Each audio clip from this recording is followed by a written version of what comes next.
કાલના લેક્ચરમાં આપણે છેલ્લે જે વાત કરી હતી કે ધારો કે ઘણા બધા પદ આપ્યા હોય, જો બધા પદ સરવાળામાં હોય તો દરેક પદનો એકમ સરખો થાય. જેમ કે હું તમને સિમ્પલ એક્ઝામ્પલ અહીંયા વાત કરું કે ધારો કે 5 ગ્રામ બરાબર મેં તમને વાત કરી હતી આગળ 2 ગ્રામ વત્તા 3 ગ્રામ કરી શકીએ, બરોબર. તો એનો મતલબ આ પદનો એકમ ગ્રામ છે, આનો એકમ ગ્રામ છે, આ પણ ગ્રામ થાય, બરોબર. હવે એમાં એમ ના કરી શકીએ 5 ગ્રામ બરાબર 2 સેકન્ડ વત્તા 3 મીટર, બરોબર. આ રીતનું ખોટું પડે. ધેટ મીન્સ દરેક એક કન્ડિશનને સમજવાનો ટ્રાય રાખો કે તમને એટલો તો અંદાજ આવી જવો જોઈએ કે જો સરવાળો છે તો સરવાળો હોય રિઝલ્ટ મળતું હોય તો આ જે પદ, જે રિઝલ્ટ પદ અને સરવાળાના પદ બધાનો એકમ કેવો હોય? એક સરખો હોય. બધાનો એકમ એક સરખો હશે. આ આપણો સિમ્પલ કોન્સેપ્ટ છે. બસ એટલે પછી કમ્પેરિઝન કરવાના આવે તો બધાના પારિમાણિક સૂત્ર કમ્પેર કરી લો, સીધો આન્સર મળી જશે. તો આ ઉપરથી ધ્યાન આપજો, જેટલા સરવાળાના પદ આવતા હોય તો બધાનો એકમ સરખો હોય. તમારે નોટ કરવું હોય તો એક પોઈન્ટ નોટ કરી રાખજો, પછી એ ટાઈપના આપણે એક્ઝામ્પલ કેલ્ક્યુલેશનમાં લઈએ છીએ. દરેક પદના સરવાળામાં આવતા પરિણામ અને સરવાળાના પદ દરેકનો એકમ એક સરખો જોવા મળશે. ઓકે, નેક્સ્ટ હવે આનાથી આગળ એક રિલેશન લઉં છું અને એમાં આપણે સમજતા જઈએ કે જેમ કે આપણી પાસે એક સૂત્ર છે કે v બરાબર a plus b into t. ચલો આ ઇક્વેશન છે. હવે એમાં વેગ v બરાબર વેગ છે તો વેગનું સૂત્ર થયું L1 t - 1, બરોબર. b એટલે b તો આપણને ખ્યાલ નથી, આપણે ફાઇન્ડ કરવો છે. t સમય છે અને સમયનું સૂત્ર છે t1. હવે a નું b નું સૂત્ર કેટલું એ આપણે ફાઇન્ડ કરવું છે. તો એક કામ કરી દઈએ, v નો એકમ બરાબર a નો એકમ બરાબર bt નો એકમ, એટલું આપણને ખ્યાલ હોવો જોઈએ. તો અહીંયા લખું છું v નો એકમ બરાબર a નો એકમ. તો ઉપરથી તો સીધો જ એનો તો આન્સર આવી ગયો. હું તમને હવે ઘણીવાર આ એકમ આવું લખીશ નહીં, v બરાબર a કરી દઈશ. મે બી કદાચ ના થતું હોય રીધા રિલેશનમાં, પણ અત્યારે આપણે એ પ્રમાણેનું લખવાનું ચાલુ રાખીશ, જેથી એકમ લખીશ નહીં. તો અહીંયા આ કાર્ડ નાખું છું, સ્પીડ શોર્ટમાં લખવાનો ટ્રાય કરું છું. તો અહીંયા આપણે લખી દઉં v = a છે. તો v નો એકમ એ જ એનો એકમ, તો v નો એકમ તો કયો છે? L1 t - 1. બસ એક રિઝલ્ટ આવી ગયું. પછી v બરાબર bt કરો તો v નો એકમ એ જ કોનો એકમ? bt નો એકમ, કારણ કે ત્રણેયના એકમ સરખા જ છે. તો v નો એકમ એ જ bt નો એકમ. તો b નો એકમ કયો થયો? v નો એકમ v/t. હવે v નો એકમ કયો? L1 t - 1 અને t એટલે t1. ભેગા કરો તો b બરાબર કેટલા આવ્યા? L1 t - 2. આ સ્ટેપ થઈ ગયું છે. તો અહીંયા સમજો a નો એકમ મળી ગયો, b નો એકમ મળી ગયો, બે રિલેશન આપણી પાસે આવી ગયા. બસ આ રીતે એક્ઝામ્પલમાં a અને b અચળાંક શોધી શકીએ છીએ કે ધારો કે આવી રીતના કોઈ કોન્સ્ટન્ટ આપ્યા હોય તો આવા કોન્સ્ટન્ટ કમ્પેર કરી શકીએ અને એને અલગ તારવી શકીએ છીએ. એક કન્ડિશન સમજો આપણને જ્યાં આપ્યા હોય એ પરથી આપણે કોન્સ્ટન્ટ તારવ્યા છીએ. સમીકરણની યથાર્થતા બતાવી હોય તો બી સમજાઈ શકીએ. સમીકરણની યથાર્થતા સમજવી હોય તો એક એક્ઝામ્પલ લઉં છું, એ પ્રમાણે આપણે સમીકરણની યથાર્થતા બી ચેક કરી નાખીએ.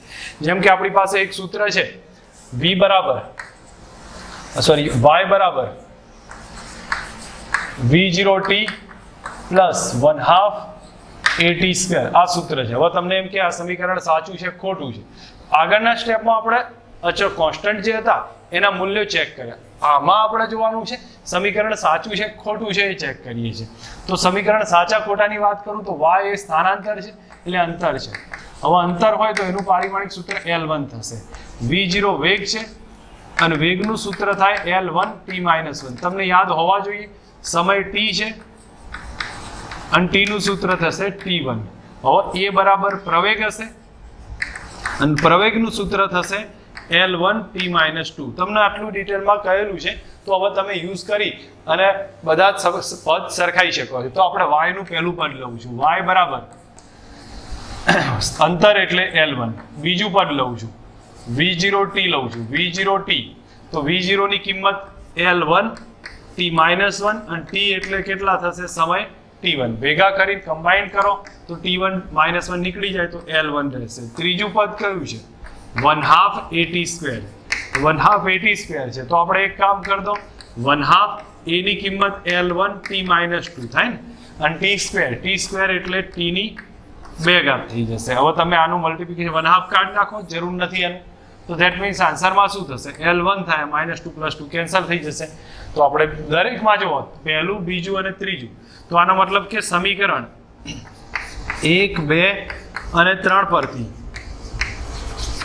કહી શકાય કે સમીકરણ સાચું છે. બરાબર, આ રીતે બી આપણે સાબિત કરી શકીએ છીએ, એમાં કંઈ નવું નથી. તો હવે મારો મેઇન ટાર્ગેટ હશે જો સમીકરણની યથાર્થતા ચકાસવી, તમને ખ્યાલ આવી જવો જોઈએ કે આ રીતથી સમીકરણની યથાર્થતા ચકાઈ છે. હવે આપણે કોન્સ્ટન્ટ ફાઇન્ડ કરવાનો ટ્રાય કરીએ છીએ. જેટલા બી કોન્સ્ટન્ટ બનતા હોય એ ટાઈપના કોન્સ્ટન્ટ ફાઇન્ડ કરીશું, જેથી કરીને આપણી પાસે એક રિલેશન બને. જેમ કે હું અહીંયા એક એક્ઝામ્પલ આપું છું, x = at³ + bt² + c × t. તો આમાં કહ્યું છે કે a b c ના એકમ ચેક કરવા છે. a b c કોન્સ્ટન્ટ છે અને એના એકમ આપણે નક્કી કરવા છે. તો આપણને એટલું સમજ હોવી જોઈએ કે સરવાળામાં છે ને તો બધાના એકમ સરખા હોવા જોઈએ. એનો મતલબ x નો એકમ, આનો એકમ, બધાના એકમ આ બધાના સરખા હોય. તો પહેલા એક કમ્પેર કરીએ. x એટલે શું છે? તો અહીંયા સાઈડમાં લખું છું, x બરાબર અંતર છે અને અંતર હોય એટલે L1 લખાય અને t બરાબર સમય છે અને સમય હોય એટલે t1 લખી દીધું. ક્લિયર? હવે આના બેનો યુઝ કરીને આપણે કેલ્ક્યુલેશન કરીએ તો x નો એકમ, પહેલી કમ્પેરિઝન અહીંયા કરું છું, x નો એકમ એ જ કોનો થયો?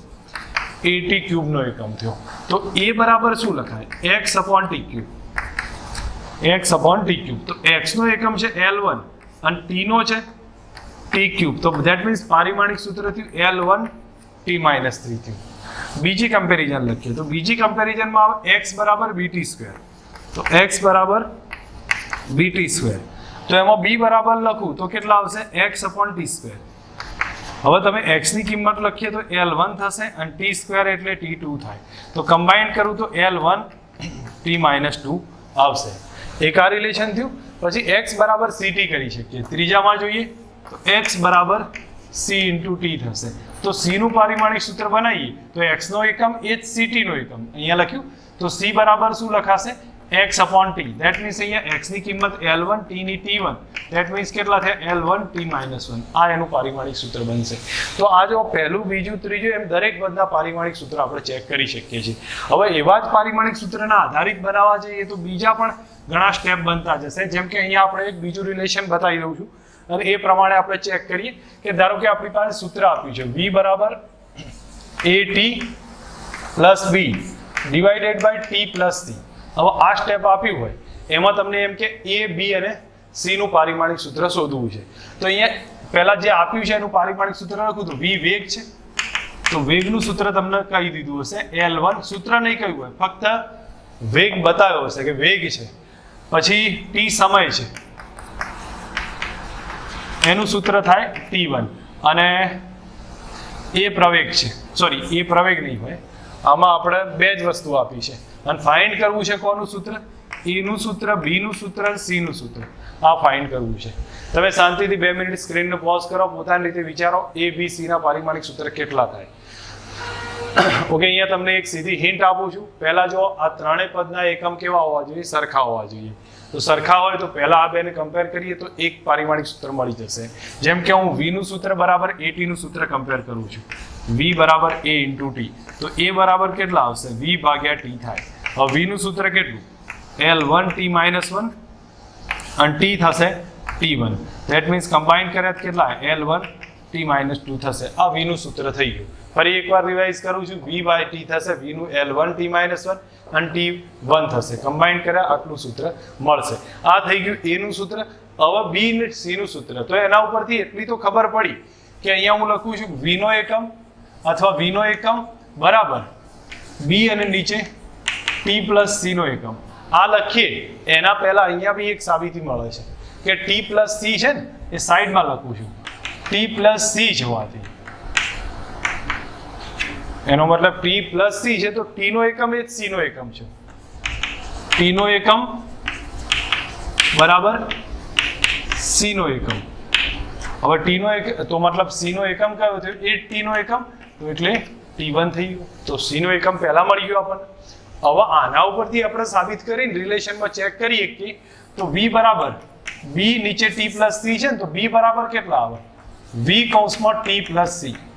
આમ લખીએ કે સામે ગુણાકાર કર્યો છે.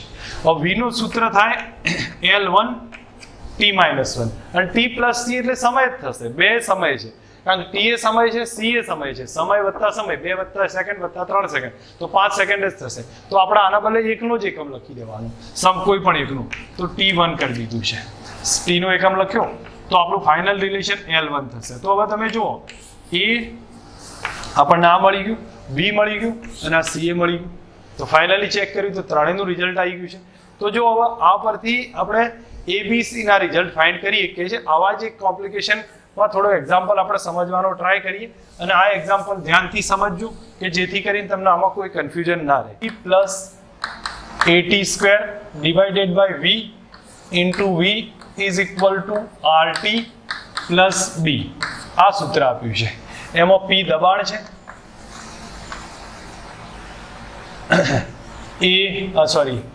T તાપમાન છે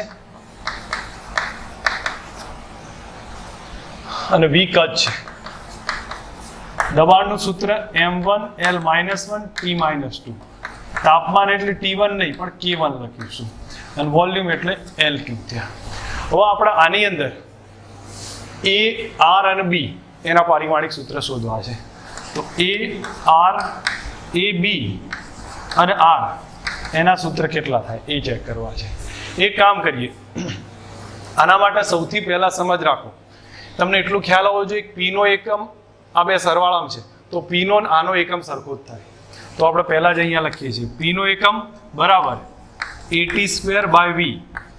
P નો એકમ એ જ આનો એકમ થયો, બરાબર. હવે A ને સબ્જેક્ટ બનાવું તો A બરાબર કેટલા આવશે? PV ભાગ્યા T² થાય, PV ભાગ્યા T². તો P નો એકમ દબાણ થયું. હવે હું અહીંયા M1L-1 T-2, વોલ્યુમ એટલે L3 થયા અને T એટલે K2 થશે. ટેમ્પરેચર એટલે K લખ્યા છે, બરાબર. આ સ્ટેપ થશે. તમે આનું સાદું રૂપ આપી દો, એક રિઝલ્ટ મળશે જેમાં હું લખી દઉં છું M1L ભેગા થઈને 2 બનાવી દેશે અને T-2 છે અને K કેલ્વિન છે એટલે ઉપર જાય એટલે K ની -2 આટલું એક રિલેશન A નું આવશે. બીજો સ્ટેપ ચેક કરીએ કે RT બરાબર B છે પણ એમને સીધું નહીં મળે.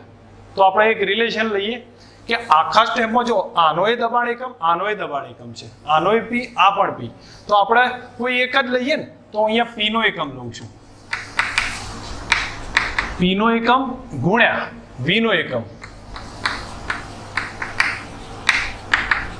બરાબર B નો એકમ. સમજ રાખજો, જો અહીંયા હિન્ટ કહું છું, P નો એકમ એટલે આ બે એકમ સરખા જ છે તો કોઈ એકનો લીધો ગુણ્યા V નો એકમ. આનો એકમ ને આનો એકમ સરખો છે તો મેં એકનો એકમ લઈ લીધો. હવે આના બદલે આમે લખાય AT² બાય V નો એકમ ગુણ્યા V બરાબર RT નો એકમ એ લખી શકાય. પણ આપણે અહીંયા આટલામાં લખીએ તો P નો એકમ છે M1L-1 T-2 ગુણ્યા V એટલે L3 બરાબર B. તો B બરાબર કેટલા થશે? M1 L જોશો તો 2 થશે અને T કેટલા? -2. આ B નો એકમ આવી ગયો. હવે RT નો એકમ અને B નો એકમ સરખો થાય કારણ કે સરવાળામાં છે. તો RT નો એકમ બરાબર B નો એકમ. તો એનો મતલબ R બરાબર કેટલા થયા? તો B ભાગ્યા T થઈ ગયા. તો B નો એકમ છે M1L2 T-2 અને ટેમ્પરેચર એટલે K1 થશે. તો R નો એકમ કેટલો થયો? M1L2 T-2 અને K-1. R નો એકમ થશે. તમે સમજો, આ ક્વેશ્ચન થોડોક ડિફરન્ટ છે પણ આપણને આવડવો જોઈએ આ ટાઈપના પેટર્નમાં, જેથી ધ્યાન રાખીને તૈયાર કરી લેજો.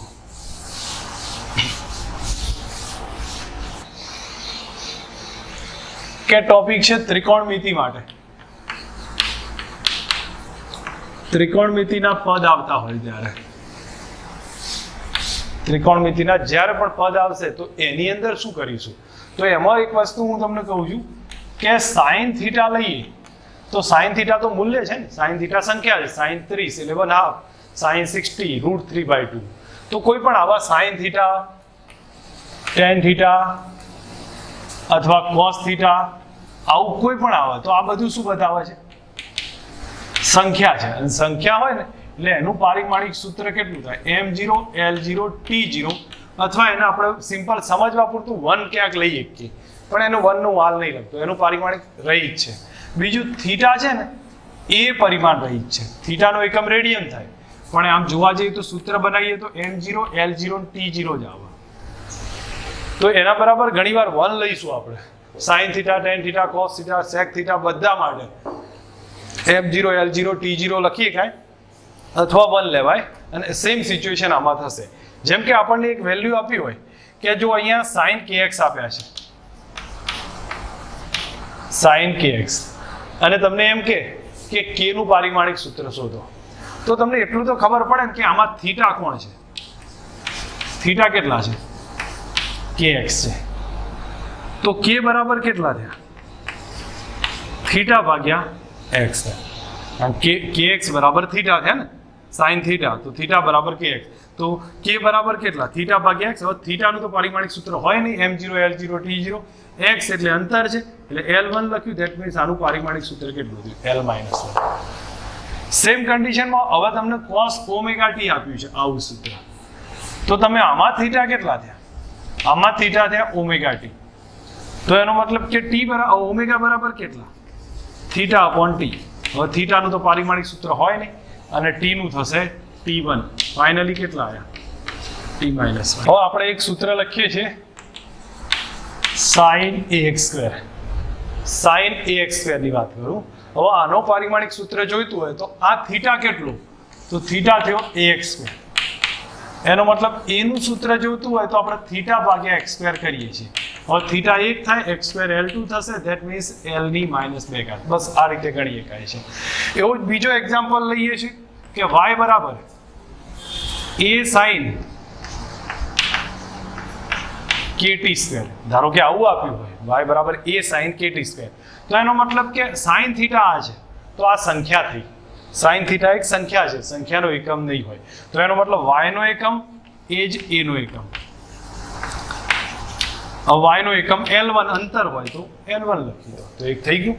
તો y નો એકમ એ જ a નો એકમ, કારણ કે આ સંખ્યા છે એટલે નહીં લખવાનું. અને થીટા કેટલો, તો અહીંયા બાજુમાં થીટા કેટલો છે, તો kt² છે, તો k કેટલો થયો, થીટા ભાગ્યા t². તો થીટા કયો થયો 1 અને t² કેટલા, t2, ધેટ મીન્સ આન્સર કેટલો આવ્યો, t ની -2. તો સમજો અહીંયા y નો એકમ એ જ a નો એકમ, કારણ કે sin સંખ્યા છે, sin થીટા એટલે નહીં લખીએ. kt² બરાબર થીટા છે, તો k બરાબર કેટલા આવ્યા, થીટા ભાગ્યા t². અને આપણે સ્ટેપ બને. એવો જ એક બીજો દાખલો ગણી લઈએ, તમને આમાં થોડું કન્ફ્યુઝન દૂર થઈ જશે અને એની એક પ્રોપર સમજ આવશે. જેમ કે આપણી પાસે સૂત્ર છે y બરાબર, અથવા l લખું છું, l બરાબર a cos bt plus cx. આ રીતનું એક સૂત્ર છે. હવે abc ના સૂત્ર ચેક કરવા છે, તો એનો મતલબ કે આ આખું cos થીટા છે એ સંખ્યા છે, એનો એકમ ના હોય તો l નો એકમ એ જ a નો એકમ, એટલે કે l1 આવી ગયા. બસ કામ અહીંયા જ પૂરું. પછી થીટા કેટલું છે, તો થીટા કેટલું છે, bt પ્લસ cx થીટા છે. એનો મતલબ થીટાનો એકમ ને bt નો એકમ. તો અહીંયા હું આમે લખ્યું bt બરાબર થીટા, તો bt નો એકમ અને થીટાનો એકમ. બીજી બાજુ થીટાનો એકમ બરાબર cx નો એકમ, સરવાળો છે ને, તો આનો એકમ આનો એકમ આનો એકમ સરખો જ થાય, તો થીટા બરાબર bt કર્યા અને cx બરાબર થીટા કરી નાખ્યા. હવે તમે b બરાબર લખો તો થીટા ભાગ્યા t આવી ગયો, તો થીટાનો 1, આનો t1, ધેટ મીન્સ t-1 થયા. અહીંયા ચેક કરું છું તો c બરાબર કેટલા આવે, થીટા ભાગ્યા x થાય, થીટાનો 1, x એટલે l1, તો l ની -1. આ રીતથી ગણતરી થશે. તમે સમજો તો ખ્યાલ આવી જશે. થોડું સ્ક્રીન પોઝ કરી વિચારી અને આઈડિયા લેજો. ના ખબર પડે તો મને ગ્રુપમાં કહેજો, તો હું એ મારી રીતથી સમજાવવાનો ટ્રાય કરીશ. એક એક્ઝામ્પલ બીજો તમને ઘરેથી આપું છું. r10 alpha v²/2g is equal two 4h. આની તમને હિન્ટ આપું છું, જે જાતે વિચારજો કે આ ખૂણો સંખ્યા છે, tan થીટા છે, તો એનો એકમ ના હોય, તો r નો એકમ એ જ h નો એકમ થાય. બસ એટલાથી કામ પૂરું થઈ જશે. જ્યાં જરૂર લાગે ત્યાં હું એકમ લખી દઉં. v વેગ છે, વેગ એટલે l1 t-1. g પ્રવેગ છે અને પ્રવેગનું થાય l1 t-2. h અંતર છે, એટલે કે L1 થશે. બસ આટલું આપ્યું છે. હવે R નો એકમ એ જ H નો એકમ મેં સમજાયો, કારણ કે 10 સંખ્યા છે એટલે એને એવોઇડ કરો. બીજું ખૂણો કેટલો, તો ખૂણો α² / 2g ખૂણો છે. બસ તમે એના ઉપરથી આલ્ફા સબ્જેક્ટ બનાવી દો, એક રિઝલ્ટ આવી જશે. બંનેના ખૂણા અને આ જે યુનિટ છે એ તમે ચેક કરજો જાતે. નેક્સ્ટ આગળ જે ચેક કરીશું તો એની અંદર આપણે ત્રિકોણમિતિ સિવાયનો ટોપિક આગળ કન્ટિન્યુ કરીએ છીએ અને એના ઉપર સમજવાનો ટ્રાય કરીશું. ઉદાહરણ 10 છે જે આપણે પહેલા બાકી રાખ્યું હતું, એને પહેલા અહીંયા રિવાઇઝ કરીએ છીએ. એની રકમ વાંચું છું કે એની અંદર કહ્યું છે કે R1 અને R2 આપ્યા છે. R1 100 + 3 ઓહ્મ અને 200 + 4 ઓહ્મ આપ્યા. પહેલા એને કહ્યું છે શ્રેણી જોડાણનો સમતુલ્ય અવરોધ ત્રુટિ સાથે શોધો અને સમાંતર જોડાણનો સમતુલ્ય અવરોધ ત્રુટિ સાથે શોધો. તો આપણે પહેલા શ્રેણી જોડાણની વાત કરીએ છીએ. તો અહીંયા લખી દઉં છું શ્રેણી જોડાણમાં R બરાબર R series is equal two થાય R1 + R2, જે આપણે 10th માં ભણ્યા હતા, તમને લોકોને અંદાજ હશે. હવે અહીંયા કિંમત મૂકીએ તો R series is equal two R1 ના બદલે જે લખીએ કે તો R1 છે 100 ± -3 અને પ્લસ કરી R2 છે 200 ± -4. ટોટલ કરીએ R સિરીઝ આપણને સિમ્પલ મળી જશે. બેનો સરવાળો થશે 300 ઓહ્મ અને તમને યાદ હશે ત્રુટિનો એ સરવાળો થાય એટલે 4 + 3 7 ઓહ્મ થઈ જશે. તો આ R સિરીઝનો આન્સર થઈ ગયો છે.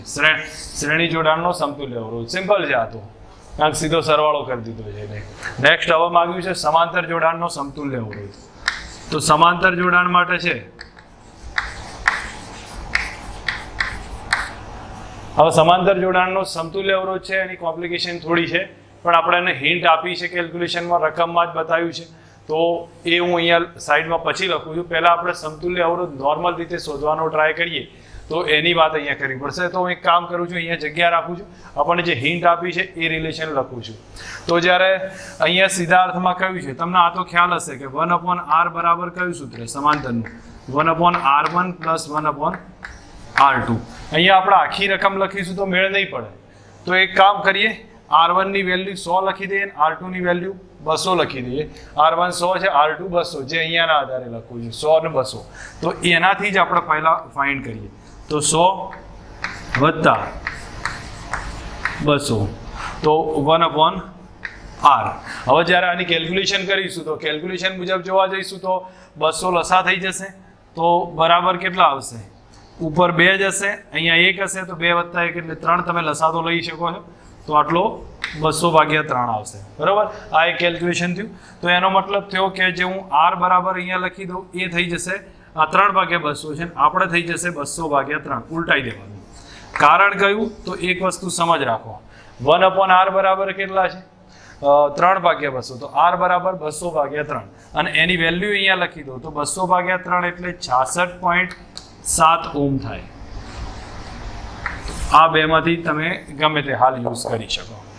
એક આટલું સિમ્પલ રિઝલ્ટ આવે છે જે આપણને ખ્યાલ આવી જાય.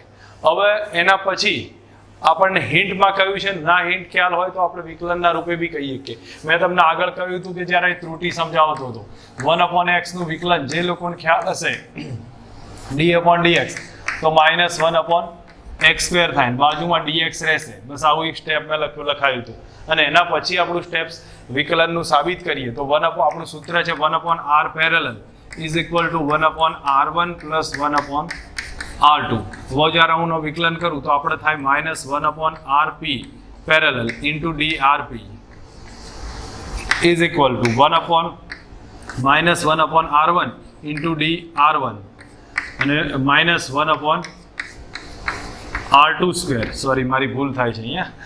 આનું સંકલન -1/x² છે તો rp² થશે, અહીંયા r1² થશે, અહીંયા r2² થાય. જો આટલું થઈ જાય તો માઇનસ કેન્સલ થાય. ફાઇનલી ઇક્વેશન કયું આવ્યું? drp/rp² બરાબર dr1/r1² dr2/r2². કહી શક્યા? તો આ રિલેશન આ રીતે બી બની શકે, પણ એની કોઈ એવા તમારે સાબિતીની જરૂર નથી. તમને સીધું આપેલું હશે, તમે એનો યુઝ કરી લેજો. તો આ તો મેં ફક્ત એક તમને હિન્ટ આપી કે આ રીતે બની શકે છે, બાકી એનાથી કોઈ મતલબ છે નહીં. બરાબર, તમને હિન્ટ આપેલી છે, તમને સીધું જ ઇક્વેશન અંદર લખેલું છે એ લખાઈ દઉં છું કે ડી નહીં લખ્યું પણ એમ ડેલ્ટા લખ્યું છે, તો ડેલ્ટા મુજબ લખી દઉં. તો delta R upon R square is equal to delta R1 upon R1 square plus delta R2 upon R2 square. બસ આ સિમ્પલ ઇક્વેશન તમને આપેલું છે. હવે તમારે આની અંદરથી દરેકની કિંમત મૂકતા જાઓ. તો જો એક વસ્તુ સમજો, તમને દરેક વેલ્યુ આપેલી છે જે અહીંયા આપણે સ્ટેપ કરીશું તો ખબર પડી જશે. તો આ કેટલા છે? R1 plus or minus delta R1 છે. આ કેટલા છે? R2 plus or minus delta R2 છે. તો હું માનું ત્યાં સુધી આપણે દરેક વેલ્યુ મૂકીએ તો ડેલ્ટા આર એકલો બાકી રહેશે. આર કેટલો લીધો હમણાં? 66.7 શોધી કાઢ્યું. તો 66.7 બરાબર ડેલ્ટા R1. ડેલ્ટા R1 થયો 3. R1 સ્ક્વેર, સોરી આનો સ્ક્વેર છે એટલે મારે સ્ક્વેર લખવો પડે. 66.7 નો સ્ક્વેર. R1 છે 100 છે તો આપણે લખીશું 100 નો વર્ગ પ્લસ અહીંયા થશે ડેલ્ટા R2. ડેલ્ટા R2 છે 4 છે બરાબર, કમ્પેર કરો એટલે 4 આવશે અને નીચે આવે 200 તો 200 નો વર્ગ થશે.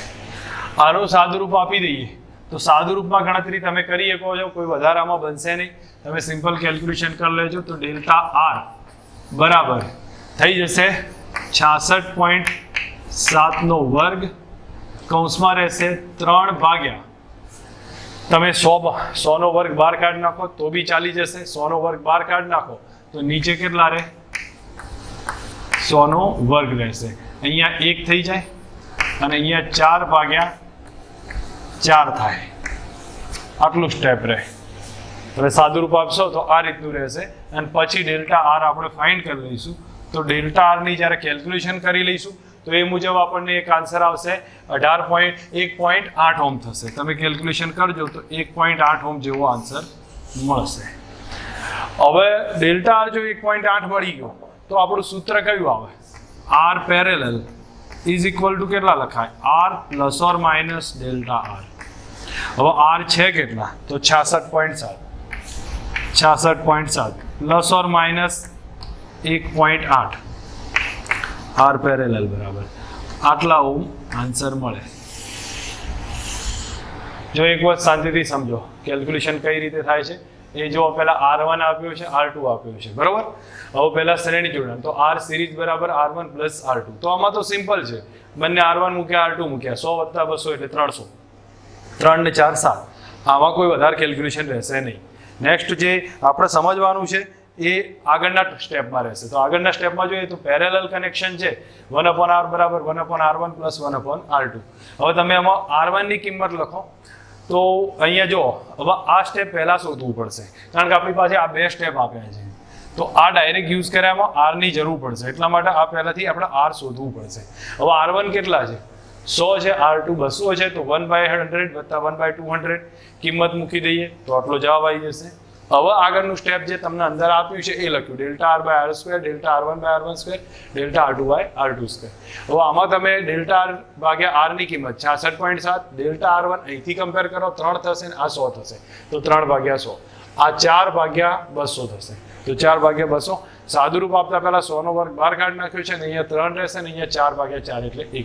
હવે ટોટલ જોવા જશો તો 3 વત્તા 1 4 થઈ જશે અને આની મલ્ટિપ્લિકેશન કરશો એટલે 1.8 જેવો જવાબ આવે. હવે લખવું હોય તો શું લખાય? આર પેરેલલ બરાબર આર પ્લસ ઓર માઇનસ ડેલ્ટા આર. તો આર કેટલા છે? 66.7 અને ડેલ્ટા આર કેટલા છે? 1.8. બસ આ એકની કેલ્ક્યુલેશન થશે. ઉદાહરણ 2.15 છે. વચ્ચેના ઉદાહરણ આપણે ગણ્યા હતા, આ એક બાકી હતું. તો આની અંદર કહ્યું છે કે હાફ mv સ્ક્વેર એક ઇક્વેશન બરાબર mgh ઇક્વેશન, બંને ઇક્વેશન આપ્યા છે. હવે કહ્યું છે સમીકરણની યથાર્થતા ચકાવો, સમીકરણ સાચું છે ખોટું છે એ ચેક કરો. તો એક વાર સિમ્પલ સમજવાનો ટ્રાય કરો. હાફ mv સ્ક્વેર બરાબર mgh થાય છે. તો પહેલા આપણે જેમ દરેક પોઈન્ટ આપ્યા છે તો એનો પારિમાણિક સૂત્ર લખી દઈએ. માસનું થાય m1, વેગનું થાય m0 l1 t-1 અથવા એકલું l1 t-1 લખો તો એ ચાલે. ગુરુત્વ પ્રવેગ છે તો પ્રવેગનું થાય m0 l1 t-2. અંતર એટલે l1. બસ આટલું થઈ ગયું. હવે તમે ડાબી બાજુ જમણી બાજુ કમ્પેર કરી શકો છો. તો હું સીધા અર્થમાં લખું છું ડાબી બાજુ કેટલા છે? તો ડાબી બાજુ છે half mv square. Half mv square. તમે આની કિંમત મૂકવા જાઓ તો હાફ તો લખવાની જરૂર નથી, પારિમાણિક સૂત્રમાં m ના બદલે લખી દઈએ m1 અને v છે v ના બદલે હું m0 કાઢ નાખું તો L1t-1 લખાય, તો L1t-1 પણ એનો શું છે? સ્ક્વેર છે. ઓકે, સાદું રૂપ આપો તો આપણને રિઝલ્ટમાં શું આવે? m1 L2 થઈ જાય અને t કેટલા થાય? -2. આને સાઈડ રાખીએ, આ ડાબી બાજુ થઈ ગઈ. હવે જમણી બાજુ ચેક કરીએ તો જમણી બાજુમાં જોઈએ તો આપણું છે mgh, તો mgh તમે m ના બદલે m1 લખો, g ના બદલે પ્રવેગ છે એટલે L1t-2 અને અંતરના બદલે L1 લખી દો. ઓકે, મલ્ટીપ્લાય કરી ટોટલ કેલ્ક્યુલેશનમાં લખવા જઈએ આપણે તો mLt, m ની 1 ઘાત છે, L ની 1 ની 1 2 થઈ જશે અને t ની -2 ઘાત થઈ. તો એનો મતલબ ડાબી બાજુ અને જમણી બાજુ કેવું છે? સરખું થયું. તો આપણે આ રિલેશન મેં તમને સમજાયા હતા, ડાબી બાજુ બરાબર જમણી બાજુ. તો સમીકરણ યથાર્થ છે. બસ આટલું એક સેન્ટેન્સ લખો, ક્લિયર થઈ જાય. હું માનતો નથી કે આની અંદર કંઈ વધારેમાં ટાઈમ બગાડવાની જરૂર હોય, સિમ્પલ સમજની જરૂર છે. આ બધી વસ્તુઓ આપી દીધી હોય તો પહેલા પારિમાણિક સૂત્ર લખી દેવાનું, પછી ડાબી બાજુમાં હાફ mv² છે, m નું સૂત્ર, v નું સૂત્ર લખો, ટોટલ એક આન્સર મળશે.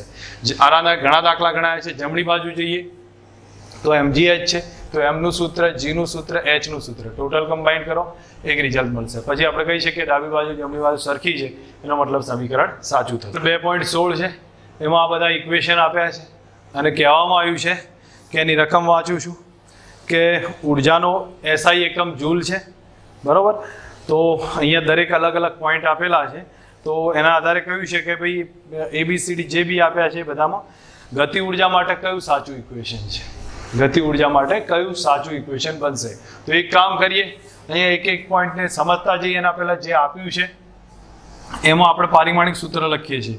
તો m જે દળ છે એનું પારિમાણિક સૂત્ર થાય m1, v વેગ છે, વેગનું પારિમાણિક સૂત્ર થશે m0 L1 t-1. એ પ્રવેગ છે તો પ્રવેગનું પારિમાણિક સૂત્ર થાય m0 L1 t-2. બસ આટલું આપણે લખી કાઢીએ. હવે આગળની કેલ્ક્યુલેશન જોતા જઈએ. તો દરેક પોઈન્ટ પર આપણે કોની સાથે કમ્પેર કરવાની છે? ઉર્જા સાથે. તો અહીંયા ઉર્જાનું પારિમાણિક સૂત્ર પહેલા લખી દઉં છું, k નું પારિમાણિક સૂત્ર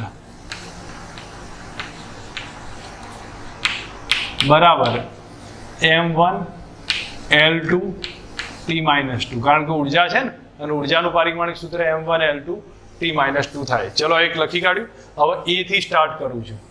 તો a માં કેટલા છે? k બરાબર m² v3. આપણે ટ્રાય કરીએ. m² એટલે m1 એનો સ્ક્વેર, v એટલે L1 t-1 એનો સ્ક્વેર, વેગ થયો ને એટલે L1 t-1. ટોટલ જોશો તો કેટલા થશે? m2 L2 t-2. તો એનો મતલબ પહેલું સમીકરણ ઉર્જાનું સમીકરણ છે નહીં, તો આપણે અહીંયા લખીએ છીએ અથવા છેલ્લે લખી દેશો તો બી ચાલી જશે, સ્ટેપ વાઇઝ લખતા જશો તો બી ચાલશે. અહીંયા લખ્યું છું સમીકરણ એ ઉર્જા દર્શાવતું નથી. ચલો એક ખ્યાલ આવી જશે, ઉર્જા દર્શાવતું નથી. ચલો બી ની ઓપ્શનની વાત કરું તો બી ઓપ્શનમાં કયું છે? Half mv². તો k બરાબર હાફ mv². કિંમત મૂકતા જઈએ તો હાફને એવોઇડ કરી દઈશું, m ના બદલે m1 લખીશું, v ના બદલે L1 t-1 એનો હોલ સ્ક્વેર. તો આપણે ફાઇનલી આન્સર જોઈએ તો કેટલા થશે? m1 L2 t-2. હવે તમે જુઓ આ k સાથે કમ્પેર થઈ જાય છે એટલે સમીકરણ ઉર્જા દર્શાવે છે, સમીકરણ ઉર્જા દર્શાવે છે, બરોબર. તો આ ઓપ્શનમાં થઈ ગયું. સી માં ચેક કરીએ તો સી માં કેટલા સૂત્ર છે ભાઈ? k બરાબર ma. તો k બરાબર m × a. અંદર જ કિંમત મૂકીએ તો m ના બદલે લખું છું m1 અને a છે એટલે પ્રવેગ, પ્રવેગ થાય L1 t-2. તો આ તો બળનું સૂત્ર થયું. કયું થશે? m1 L1 t-2. તો આ થઈ ગયું. તો આપણે નીચે લખી શકીએ એક સમીકરણ ઉર્જા દર્શાવતું નથી, કારણ કે આ જો m1 L1 t-2 આ કેટલા છે? m1 L2 t-2. તો અહીંયા લખી દેવાનું સમીકરણ ઉર્જા દર્શાવતું નથી. ચલો આગળ એક સ્ટેપ પૂરું. ડી ની વાત કરીએ છીએ તો અહીંયા સમજ રાખીએ. ડી સમીકરણ કયું છે? તો ડી બરાબર કે is equal two 3/6 mv square. આ સ્ટેપ છે 3/6 mv સ્ક્વેર. તો આપણે અંદર કિંમત મૂકીએ અથવા ના મૂકીએ તો બી જો mv સ્ક્વેર જેવું જ છે તો બી ચાલી જશે.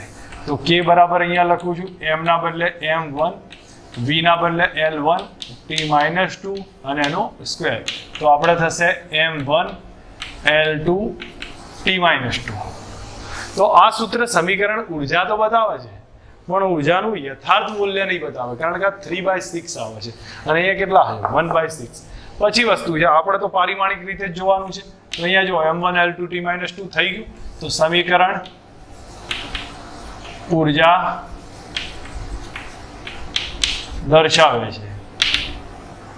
ઈ ની વાત કરીએ છીએ તો ઈ થશે half mv square plus ma. તો k બરાબર જે અહીંયા આપણે લખીએ છીએ k બરાબર half mv square plus ma. હવે આમાં તમારે ગણતરી કરવાની જરૂર નથી. તો અહીંયા સમજો હાફ mv સ્ક્વેર છે ને એ ઉર્જા દર્શાવે છે પણ ma છે ને એ ઉર્જા નહીં દર્શાવે. બરાબર. હાફ mv સ્ક્વેર જો અહીંયા જોયું તો એ ઉર્જા દર્શાવી દેશે પણ ma ઉર્જા દર્શાવે નહીં. તો આપણે સીધું જ લખી દેવાનું સમીકરણ નહીં દર્શાવે ઉર્જા દર્શાવે નહીં કારણ કે ઉર્જા ના દર્શાવે આ કન્ડિશનમાં. બરાબર. તો અહીંયા આપણે સીધું કદાચ ના દેખાતું હોય તો નહીં નીચે લખી દો. ટૂંકમાં આ કન્ડિશનમાં જો બેના એકમ સરખા જ હોય આનો નાનો અને એ સરખા નહીં થતા એનો મતલબ ઉર્જા નહીં થતા હોય. બરાબર. બાકી હોય તો ઉર્જા દર્શાવી દે. તો આ સિચ્યુએશન આની થઈ ગઈ.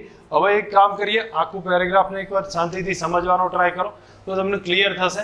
આ બધા સ્ટેપ આપ્યા છે અને આમાંથી કઈ ઉર્જા બતાવે છે. તો પહેલા આપણે કઈનું પારિમાણિક સૂત્ર લખ્યું m1 l2 t - 2. ત્યારબાદ આગળ પહેલા સ્ટેપનું લખ્યું તો m² v³. તો m² એટલે m1, v એટલે l1 t - 1 એનો સ્ક્વેર કરી નાખ્યો. તો આ સૂત્ર આવી ગયું. આ ઉર્જા નહીં દર્શાવે. k બરાબર હાફ mv સ્ક્વેર જે m ના બદલે m1, v ના બદલે l1 t - 1 ટોટલ કરીએ તો આ બંને કમ્પેર થઈ ગયા તો ઉર્જા દર્શાવશે. k બરાબર ma એ તો તમને જોઈને ખબર પડે બળનું સૂત્ર છે છતાંય મૂક્યું છે.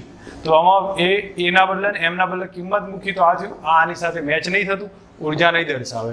આ બાજુ ચેક કરીએ તો 3/6 mv સ્ક્વેર. જો 3/6 mv સ્ક્વેર છે તો m લખ્યો v લખ્યો આ ઉર્જા દર્શાવશે.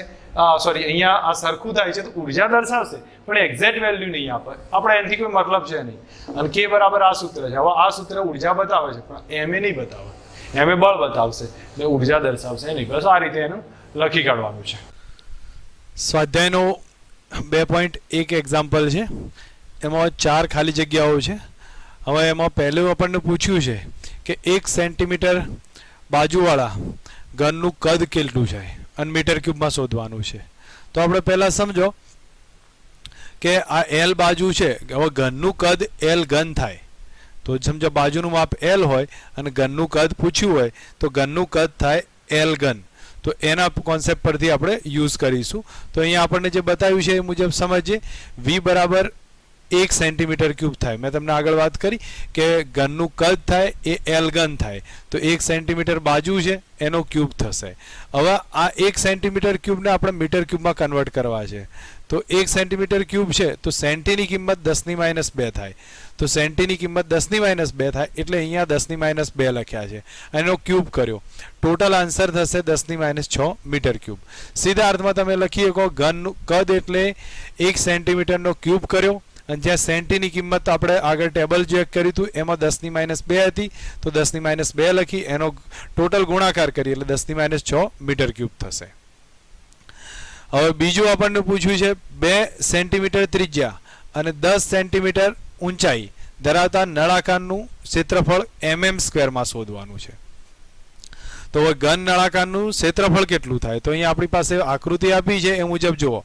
આ નળાકાર આ ટાઈપનો લઈએ તો આ ભાગનું ક્ષેત્રફળ πr², આ ભાગનું πr² અને આ વક્ર સપાટી જે બની ને એનું 2πrh થાય જો h લંબાઈ હોય તો. તો એ પરથી આપણે અહીંયા સમજીએ કે નળાકારમાં ક્ષેત્રફળ કેટલા, તો આ બાજુનું પાઈ આર સ્ક્વેર, આ બાજુનું પાઈ આર સ્ક્વેર, તો pi r square plus pi r square, અને વક્ર સપાટીનું 2 પાઈ આર એચ થાય. તો ટોટલ જોવા જઈએ તો 2 પાઈ આર સ્ક્વેર પ્લસ 2 પાઈ આર એચ થશે. આમાંથી 2 પાઈ આર કોમન કાઢીએ તો કૌંસમાં આર પ્લસ એચ રહે, તો આના બદલે આમે લખી શકાય એ બરાબર 2 પાઈ આર કોમન કાઢી નાખીએ તો કૌંસમાં આર પ્લસ એચ રહે. હવે આપણને આપ્યું છે શું એ જુઓ, તો 2 સેન્ટીમીટર છે, એને માં ફેરવો એ દરેકને આવડે. 1 સેન્ટીમીટર એટલે 10 થાય, તો 2 સેન્ટીમીટર એટલે 20 થશે. 1 સેન્ટીમીટર એટલે 10 તો 2 સેન્ટીમીટર એટલે 20 હવે 10 સેન્ટીમીટર છે એને માં ફેરવીએ તો 10 વડે ગુણી કાઢીએ તો 1 સેન્ટીમીટર એ 10 તો 10 સેન્ટીમીટર એ 100 થાય. તો આ બંને આવી ગયા. બસ હવે કિંમત મૂકવાની છે. તો 2 પાઈના બદલે 3.14, આર ના બદલે 20 કૌંસમાં આર ફરી આવ્યો એટલે 20 આવ્યો અને એચ બરાબર 100 થઈ ગયા. બસ હવે મલ્ટિપ્લિકેશન કરી ટોટલ આ 120 થઈ જશે અને આનો ગુણાકાર કરી દો તો આપણને 15,072 જેટલો સ્ક્વેરમાં આન્સર આવશે. તો આને કન્વર્ટ કરવું હોય તો આ પ્રમાણે લખી શકીએ, એનાથી કોઈ વધારે ફરક નહીં પડતો, કારણ કે તમે ઘાતમાં જુઓ 1, 2, 3 અને 4, તો આ 4 કાપી નાખીએ તો 1.5 ગુણ્યા 10⁴ સ્ક્વેર લખી શકાય છે. નેક્સ્ટ કયું છે 18 કિલોમીટર પર અવર ની ઝડપથી ગતિ કરતું વાહન 1 સેકન્ડમાં કેટલા મીટર અંતર કાપે. તો અહીંયા સમજો 18 કિલોમીટર પર અવરની ઝડપે ગતિ કરે છે, તો એ કન્ડિશનમાં વાહનની ઝડપ છે એ 18 કિલોમીટર પર અવર છે, એને મીટર પર સેકન્ડમાં ફેરવીએ તો અહીંયા જેમ આપણે લખીએ છીએ 18 કિલોમીટર પર અવર, તો 18 કિલોમીટરના બદલે 1000 લખીએ કાંઈ 10⁵ થાય. કિલોમીટર એટલે 10⁵ એટલે 1000 લખે. 1 કલાક એટલે કેટલા સેકન્ડ, તો 3600 સેકન્ડ. તો 1 કિલોમીટર 18 તો એમના એમ લખ્યા, પણ 1 કિલોમીટરના બદલે 1000 લખ્યા અને 1 કલાક એટલે 3600 સેકન્ડ. ઓકે, હવે અહીંયાથી આપણે ગુણાકાર કરીએ તો તમને સાદુરૂપ આપીએ તો તમને ખ્યાલ આવશે, આ 2 0 નીકળી જાય તો 10/36 રહે, એના બદલે 5/18 થાય. તો આપણે એમ લખીએ કે 18 ગુણ્યા 5/18. ઓકે, હવે એનાથી આગળ સમજીએ તો આમાં 18 કેન્સલ થઈ જાય, તો એનો મતલબ 5 મીટર પર સેકન્ડ આવી જાય. તો એનો 1 સેકન્ડમાં 5 મીટર અંતર કાપે, તો એનો અર્થ થયો 1 સેકન્ડમાં 5 મીટર અંતર કપાય છે. ક્વેશ્ચનમાં કહ્યું છે સીસાની સાપેક્ષ ઘનતા છે 11.3, તો એની ઘનતા કેટલી. હવે આમાં આપણે સમજીએ તો સીસાની સાપેક્ષ ઘનતા આપી હોય તો સાપેક્ષ ઘનતાને અહીંયા સમજ રાખો કે સાપેક્ષ ઘનતા એટલે શું થશે કે પદાર્થની ઘનતા ભાગ્યા પાણીની ઘનતા.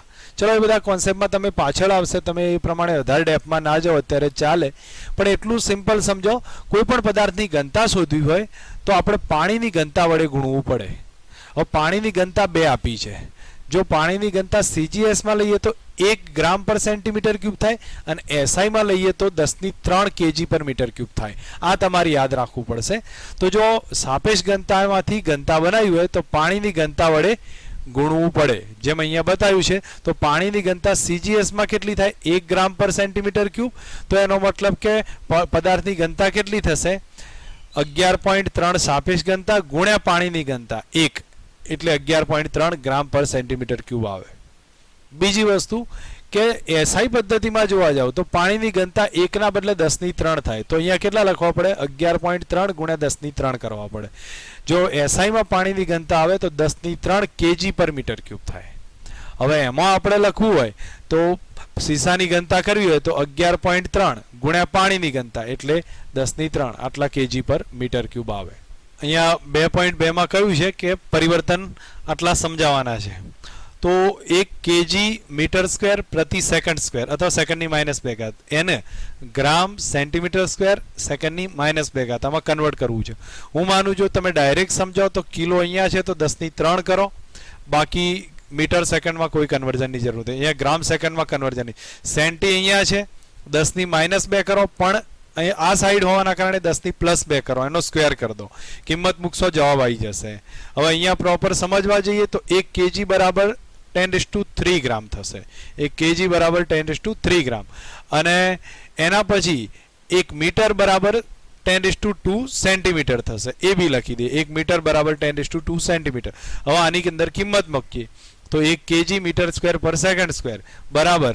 તો હવે kg ના બદલે 10⁻³ કર્યા અને અહીંયા આપણે કરવાનું સેન્ટીમીટર સ્ક્વેર. તો સેન્ટીમીટર સ્ક્વેર છે ને, તો અહીંયા આપણે કરી દઈશું 10⁻² સેન્ટીમીટર પર સેકન્ડનો સ્ક્વેર, અથવા તો એકલું સેન્ટીમીટર સ્ક્વેર કરી દો તો એ ચાલી જશે. એનો સ્ક્વેર કરશો એટલે 10⁻³ ને અહીંયા થશે 10⁻⁴, ટોટલ થઈ જાય 10⁻�7. હવે શું થયું અહીંયા? આ ગ્રામ થયા, આ સેન્ટીમીટર અને સેકન્ડનો સ્ક્વેર થઈ જશે. સેકન્ડમાં કહ્યું છે 1 મીટર બરાબર કેટલા લાઇટ યર. તમે ઉલટું લખી દો તો બી માં તમને ખ્યાલ આવશે 1 લાઇટ યર બરાબર કેટલા મીટર. તો 1 પ્રકાશ વર્ષ બરાબર 9.46 × 10⁻15 મીટર. તો 1 મીટર બરાબર, તો આ ભાગ ક્યાં જતો રહે? છેદમાં જતો રહે. તો 1 મીટર બરાબર 1/9.46 × 10 પ્રકાશ વર્ષ. તો આપણે આની કિંમત મૂકી દઈએ તો 1.05 × 10⁻16 થઈ જશે. ઉપર જશે અને આ બધું કેલ્ક્યુલેશન કરીશું. તો 1 મીટર બરાબર કેટલા આવે? 1.05 × 10⁻16 લાઇટ યર છે. બીજું, હવે એના પછી સી ઓપ્શનમાં કહ્યું છે 3 મીટર પર સેકન્ડ સ્ક્વેર બરાબર કેટલા કિલોમીટર પર અવર સ્ક્વેર. તો અહીંયા જો 1 કિલોમીટર બરાબર 10⁻³ મીટર છે. તો આપણે અહીંયા જે રિલેશન છે એ ઉલટું જોઈએ છે, તો એ મુજબ આપણે સમજવાનો ટ્રાય કરીએ. તો 1 મીટર બરાબર કેટલા? તો 1 કિલોમીટર બરાબર 10⁻³ મીટર થશે. તો 1 મીટર બરાબર 10⁻³ કિલોમીટર. અને અહીંયા સેકન્ડનું કલાકમાં ફેરવવું છે. યાદ આવશે તમને લોકોને એક સીધા રિલેશનમાં કે તો અહીંયા એક કિંમત મૂકીએ છીએ 1 કલાક બરાબર 3600 સેકન્ડ છે. તો આપણે એનાથી આગળ સમજીએ તો આગળમાં આપણને ખ્યાલ આવશે કે 1 સેકન્ડ બરાબર કેટલા કલાક. તો 1/3600 થયા. હવે આ બંનેની કિંમત મીટર પ્રતિ સેકન્ડની -2 માં આપણે મૂકીશું કિંમત. તો અહીંયા જુઓ 3 મીટર પર સેકન્ડની -2. તો અહીંયા આપણે ચેક કરવા જઈએ તો આમાં 3 તો એમના એમ લખીશું, મીટરના બદલે 10⁻³ કિલોમીટર લખી દઈશું અને સેકન્ડના બદલે 1/3600 અને એની -2 જે અહીંયા આપણે લખીએ તો જો 3 એમના એમ, મીટરના બદલે આપણે કેટલા કર્યા? 10⁻³ કિલોમીટર કર્યા અને 1 સેકન્ડ એના બદલે 1/3600 કલાક, એની કેટલી ઘાત? -2. હવે તમને આનું સાદુરૂપ આપીએ તો એ સિચ્યુએશનમાં આપણા માટે થઈ જશે અહીંયા 3 × 10⁻³ અને અહીંયા તમે જોશો તો આ 3600 કેવા જાય? ઉપર -1 લઈને આવે. 3600 ઉપર જાય તો 3600 × -1 અને -1 -2 નો ગુણાકાર થઈ જાય એટલે પ્લસ થશે. એનો મતલબ થઈ જશે 3600 નો વર્ગ થાય. ઓકે, હવે અહીંયા જોવા જાવ તો આનું સાદુરૂપ આપી દો તો 3 × 10⁻³ × 3600 નો વર્ગ. આને સમજ આવે તો ફરી એકવાર ક્લિયર કરું છું. 3600 ઉપર જાય એટલે 3600 -1 થશે અને -1 થાય તો -1 × -2 એ ભેગા થઈને +2 બનાવી દે. તો આટલું રિલેશન આવી ગયું. હવે 3 × 10⁻³ 3600 નો વર્ગ એના બરાબર આટલા કિલોમીટર પર અવર સ્ક્વેર, અથવા તમે અવરની -2 કરી દો તો બી એ ચાલશે. આ રિલેશન આવી જશે. હવે ડી ઓપ્શનમાં કહ્યું છે G બરાબર 6.67 અને સીધા શબ્દોમાં 3.9 કરીને બી લખી શકીએ છીએ, એનાથી કોઈ ફરક નહીં પડે. હવે અહીંયા કહ્યું છે G બરાબર 6.67 × 10⁻11 ન્યૂટન મીટર સ્ક્વેર પર કેજી સ્ક્વેર. આને આમાં કન્વર્ટ કરવું છે તો વન ટાઈપ ઓફ બીજું કંઈ કરવું નથી. આપણે ન્યૂટનનું ડાઇનમાં કન્વર્ટ કરો તો તમને લોકોને ખ્યાલ હોય તો ઠીક છે, બાકી અહીંયા લખી દેવાનું 1 ન્યૂટન એ SI એકમ થયો અને CGS માં એકમ ડાઇન છે. તો 1 ન્યૂટન બરાબર 10⁵ ડાઇન થાય. તો હવે તમે કિંમત જ્યારે મૂકવા જશો તો સેમ કન્ડિશનમાં મૂકવાની છે. જો અહીંયા હું સિમ્પલ હિન્ટ આપું છું 6.67 10⁻11 ન્યૂટનના બદલે કરી દઉં, CGS માં કન્વર્ટ કરવું છે તો 10⁵ ડાઇન કરી નાખ્યું. મીટરનું સેન્ટીમીટરમાં કરવું તો આ જ રિલેશન લખું છું, મીટરનું સેન્ટીમીટરમાં તો તમે 10⁵2 સેન્ટીમીટર થાય અને એનો શું થઈ જશે? સ્ક્વેર. હવે કેજી નું ગ્રામમાં કરીશું તો કેજી ના બદલે 10⁻³ કરીશું, ગ્રામ કરીએ એટલે 10⁻³ અને એની -2. બસ આ રિલેશન બને. પણ આપણે એનું પ્રોપર સમજીએ તો આપણને આ જ પ્રમાણેનું રિલેશન અહીંયા સમજાવ્યું છે. તો 6.67 × 10⁻11. હવે ન્યૂટનના બદલે કેટલા લખ્યા? તો 10⁵ ડાઇન કર્યા. બીજું મીટરનું સેન્ટીમીટરમાં કન્વર્ટ કર્યું એટલે 10⁻² કર્યા, સેન્ટીમીટર સ્ક્વેર કર્યો અને કેજી છે કેજીનું ગ્રામ કર્યું તો અહીંયા નીચે લખ્યા છે, બાકી તમે ઉપર લખી દો, એનાથી કોઈ ફરક નહીં પડે. તો કેજી સ્ક્વેર છે તો એ પર કેજી સ્ક્વેરના આધારે કર્યું છે તો નીચે 10⁻³ કરી નાખ્યા અને એનો સ્ક્વેર કર્યો છે. હવે આનું સાદુરૂપ આપવાનું છે તો સાદુરૂપ આપી દો 6.67 × 10⁻11 × 10⁵ × 10⁵2 એટલે 10⁴ થઈ જશે. અને મેં તમને અહીંયા કીધું કે 10�6 થાય ને ઉપર આવે તો -6 અને અહીંયા આપણે જોઈએ તો -6 આવી જશે. હવે આનું સાદુરૂપ આપી દો તો સાદુરૂપ છે 6.67 × 10⁻8 અને પછી આ યુનિટ એ આ જ છે, એમાં કોઈ ફરક નહીં પડે. તમે સીધું આ લખી દો તો બી ચાલી જશે. આવી સાબિતી ના આપો અને સીધું જ લખી દો 6.67 × 10⁻8 બાકી સેન્ટીમીટર ક્યુબ સેકન્ડની -2 અને ગ્રામની -1 તો આ લખી દેશો તો બી ચાલી જશે.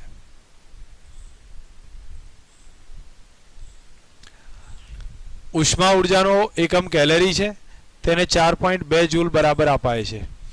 1 જૂલ બરાબર 1 કેજી મીટર સ્ક્વેર પર સેકન્ડ છે.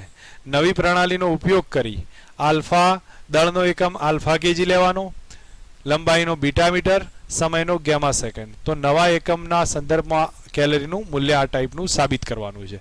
મેં તમને આ મેથડ સમજાયેલી છે આગળ, તો યુઝ કરતા સમજે. ઉર્જાનું પારિમાણિક સૂત્ર દરેકને આવડે, m1 L2 T-2. આપણે ઉર્જાની જ વાત થાય છે અહીંયા. હવે બે મેથડની યુઝ કરીએ છીએ. તો પહેલી મેથડ આપેલ પદ્ધતિમાં પહેલી મેથડ છે કેજી મીટર ને સેકન્ડ એટલે SI પદ્ધતિ થઈ. તો મીટર 1 કેજી m 1 કેજી લખીએ, L 1 મીટર લખીશું અને સમય 1 સેકન્ડ લખાય. બીજી પદ્ધતિની વાત કરીએ તો બીજી પદ્ધતિ જે આપી છે એમાં m ના બદલે આલ્ફા કેજી લખીશું, L ના બદલે બીટા મીટર લખીશું અહીંયા જેમ કહ્યું છે, અને સમય t ના બદલે ગેમા સેકન્ડ લખીશું. ઓકે, હવે આપણું સૂત્ર n1u1 બરાબર n2u2. એમાંથી તમારે જે n2 નું સબ્જેક્ટ બનાવે છે તો n2 નું સબ્જેક્ટ બનાવી દો. તો n2 બરાબર n1 અને u1/u2. હવે n1 એમના એમ રાખીએ, u1/u2 છે એમાં આ સૂત્ર લખી દઈશું. તો અહીંયા જેમ બતાવ્યું છે તો n1 ની કિંમત કેટલી છે તો એ 4.2 અચળાંક આપ્યો છે ને, તો એ 4.2 અચળાંક લખ્યો છે ભાગ્યા m1/m2 એની એક જ ઘાત છે એટલે લખવાની જરૂર નથી. બાજુમાં L1/L2 એની કેટલી ઘાત 2 ઘાત, T1/T2 એની કેટલી ઘાત -2 ઘાત. હવે m1 1 છે, m2 આલ્ફા છે તો 1/આલ્ફા આવે, L1 1 છે, L2 બીટા છે, 1/બીટા અને આ 1 છે અને આ ગેમા છે એટલે 1/ગેમા આવી જશે. તો અહીંયા લખીએ 1/આલ્ફા 1/બીટાનો સ્ક્વેર અને 1/ગેમાની -2 ઘાત. 4.2 તો એમના એમ લખ્યા છે. તો આ ઉપરથી જે આપણને રિલેશન આવ્યું n2 બરાબર 4.2 અને આલ્ફાની -1 ઘાત, બીટાની -2 ઘાત અને ગેમાની -1 થાય પણ -1 શું થઈ જશે પ્લસ, એટલે +2 આવી ગયા. હવે 4.2 ક્યાંથી આવે છે તો n1 એક અચળાંક છે તો પહેલી ભૌતિક રાશિ સાથે કેટલાનો અચળાંક છે 4.2 નો છે તો આપણે n1 4.2 લખવા પડશે. આ રીતે એક પ્રણાલી છે જેમાં તમને ન્યૂટન અને અર્ગના રિલેશન અને બંને સમજાયા હતા. તો તમને એ ઉપરથી આઈડિયા હોવો જોઈએ.